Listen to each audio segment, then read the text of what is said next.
అందరికీ నమస్కారం. కార్తీక పురాణము 3వ అధ్యాయం. Welcome to Ideas Bazaar. ఈరోజు 3వ అధ్యాయంలో నదీ స్నాన మహత్యాన్ని గురించి తెలుసుకుందాం. జనక మహారాజా, కార్తీక మాసం మాసాలన్నింటిలోకి చాలా గొప్పది. ఈ మాసంలో శాస్త్రం చేయమని చెప్పిన స్నాన దాన ఉపవాస వ్రతాదులను చేయని వారు అనేక నీచమైన జన్మలను ఎత్తుతారు. కనీసం కార్తీక పౌర్ణమి నాడైనా స్నానదాన జపాదులను చేయడం వలన ముక్తిప్రదం అని పెద్దలు చెప్పారు. ఈ విషయాన్ని తెలియజేసే కథ ఒకటి ఉంది, మీకు చెబుతాను, శ్రద్ధగా వినండి అని చెప్పారు. ఓ రాజర్షి, పూర్వం తత్వనిష్ఠుడనే సద్ధర్మాచార పరాయణుడొకడు ఉండేవాడు.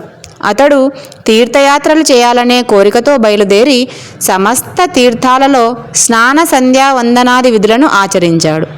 అలా ప్రయాణిస్తూ ఉండగా తత్వనిష్ఠుడు గోదావరి నదీ తీరానికి చేరుకున్నాడు.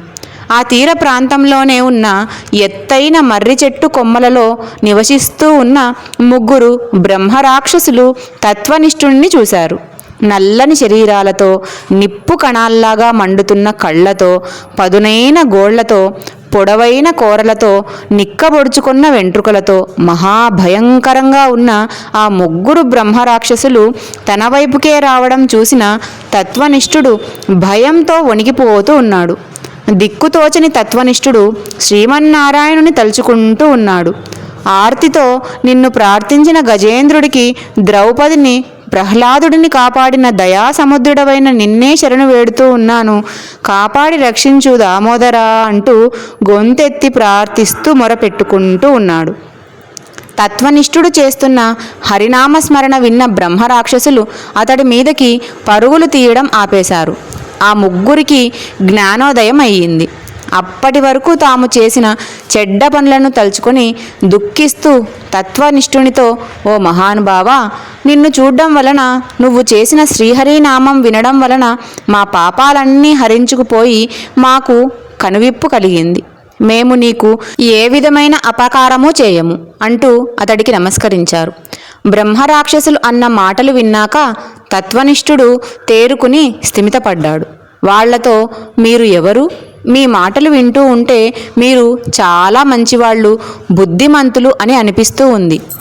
మీకు సంబంధించిన వివరాలు చెప్పండి అని అడిగారు. అప్పుడు 3లోని ఒకడు తత్వనిష్ఠునితో, పూజనీయుడా, నేను ద్రావిడ దేశపు బ్రాహ్మణుని, పండితుడనైన గర్వంతో యుక్తాయుక్త విచక్షణలను కోల్పోయి అందరినీ అవమానిస్తూ ఉండేవాడిని.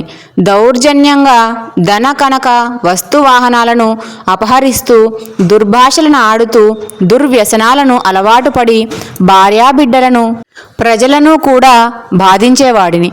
ఒక రోజున ఒక విప్రుడు పట్నానికి వెళ్ళి కార్తీక దామోదరుని పూజకు అవసరమైన వస్తువులను కొని తన గ్రామానికి తిరిగి వెళ్తూ మా ఇంట్లో బస చేశాడు. నేను అతడిని అనేక విధాలుగా నిందించి అతడి వద్ద ఉన్న సంబరాలన్నింటినీ తీసుకున్నది చాలక కొట్టి వాడిని తరిమేశాను.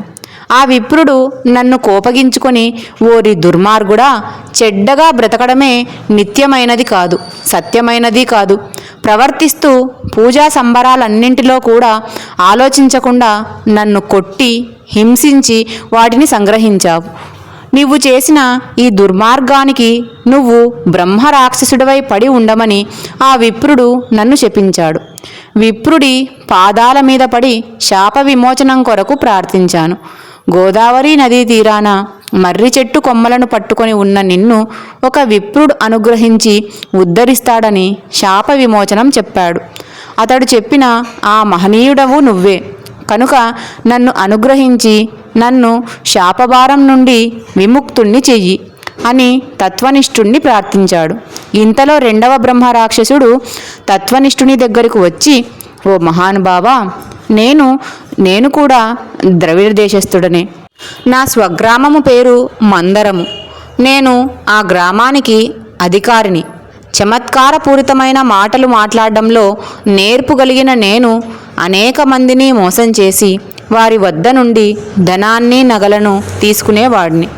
నాకు తెలిసి ఎవ్వరికీ ఏనాడు పట్టెడన్నం కూడా పెట్టలేదు. పూచిక పుల్ల కూడా దానం చేయలేదు.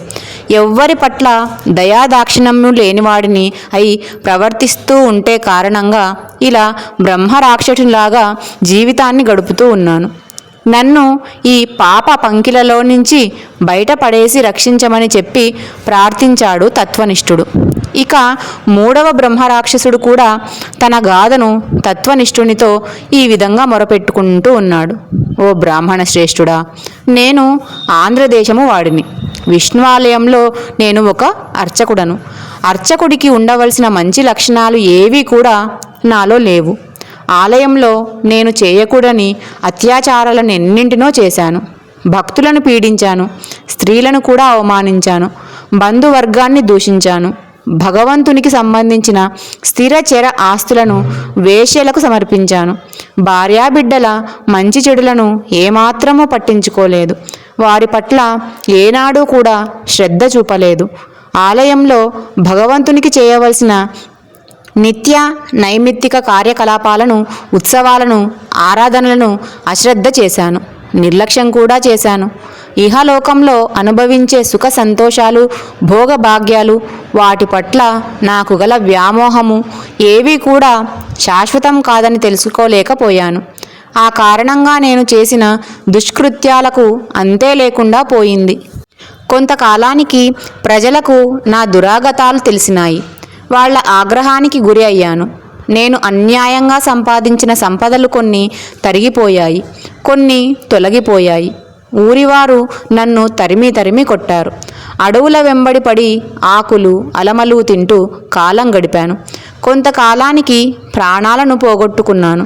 నరకానికి వెళ్ళి అక్కడ పడరాని పాట్లు పడ్డాను.